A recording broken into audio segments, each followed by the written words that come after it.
Hello, everyone. I hope all is well.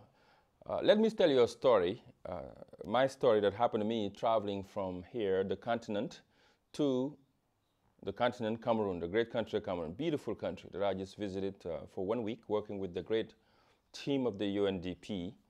Now traveling from Cameroon to Congo Brazzaville. As you know, Congo Brazzaville and Cameroon, they have border. Normally flying from Cameroon to Congo should take you, I think, around 1 hour, 30 minutes to 2 hour maximum. It shouldn't be more than that. But because of our infrastructure and transportation system in Africa, I had two choices. The first was to fly from Cameroon to Paris, okay? And then Paris back to Congo Brazzaville just to go across another country. I said, it makes no sense, right? So I obviously took the second choice. The second one was, you gotta go now. We left the country around 7 a.m., which means you have to go to the airport at 5 a.m. Then you fly from Cameroon in Douala. You go all the way to West Africa. We went to Togo in West Africa to change flights there, wait for a few hours. Then from Togo, we fly back to Congo, Kinshasa, take a break, took some passengers, then fly again, another 15 minutes flight from Congo, Kinshasa to Congo, Brazza.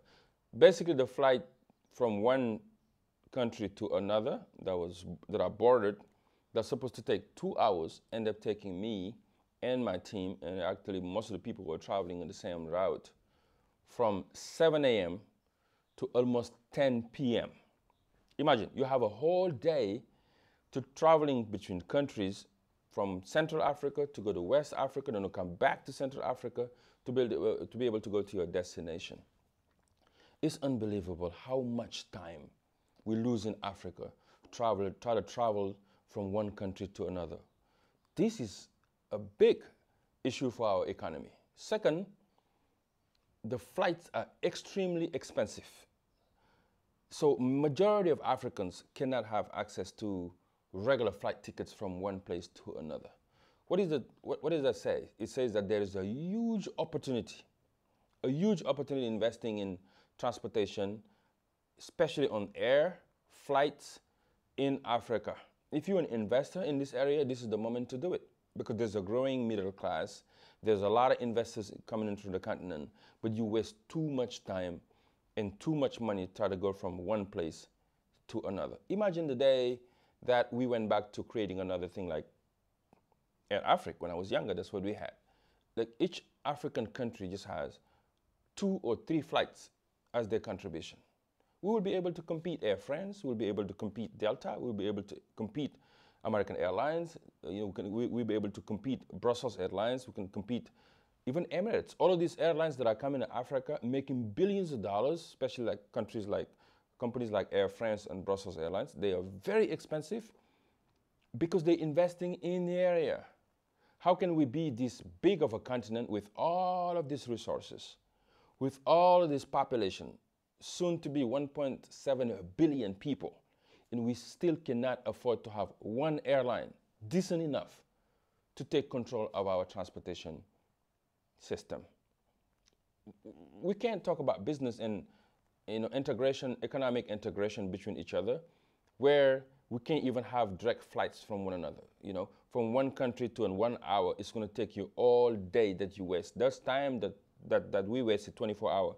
It could have been time you can be using, working, innovating, creating, training people, teaching, to be more productive. Of those millions of people could be more productive to help boost the economy.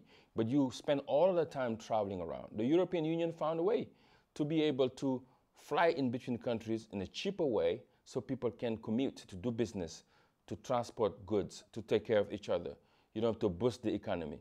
The same thing happened in the United States. From New York to the other side in the West Coast, you can take train, railroads, airlines, cheap to be able to travel in 24 hours. You can get anywhere you want to go. In China, as big as it is, they did the same thing. We are the only continent in the world that it's not enough railroads, which is an opportunity, because the problems to me, where are the problems? That's where lays the opportunities.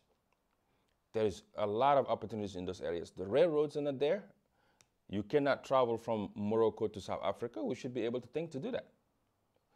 We should be able to have highways from Morocco down to South Africa, going around all over the continent, so then people can do good, so they can work, they can do businesses, they can trade with each other.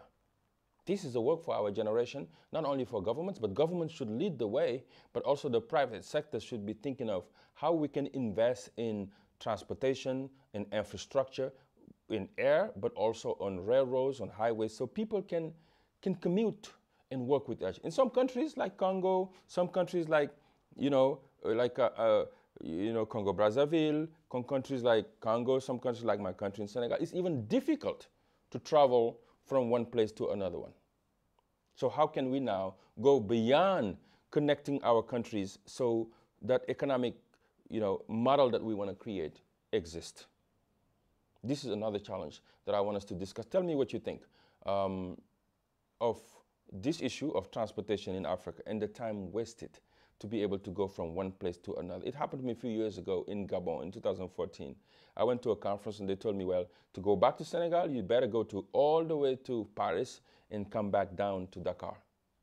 I did that, and I couldn't understand how I had to go all the way to Paris to come back to my country when Gabon and Senegal flights should be only 3 hours and a half, maximum 4 hours. These are some of the challenges we're dealing with, and no one else will come to fix it until we decide to invest, we decide to change course so we can create the Africa that we want to see, to want to dream of. And the last point of that is not only the flights, but to be able just to have a visa. As a West African, you need a visa to go to many of the Eastern African countries and even the Central African countries. And an American or a French person can just come in here and go wherever they want, most of the time without any visa. We've got a lot of work to do. We have a lot of challenges that needs answers. And those answers will be coming from you, from me, from all of us, and we can all do our part to create an Africa that's dignified, that's united, because it's our biggest problem, unity. God bless you.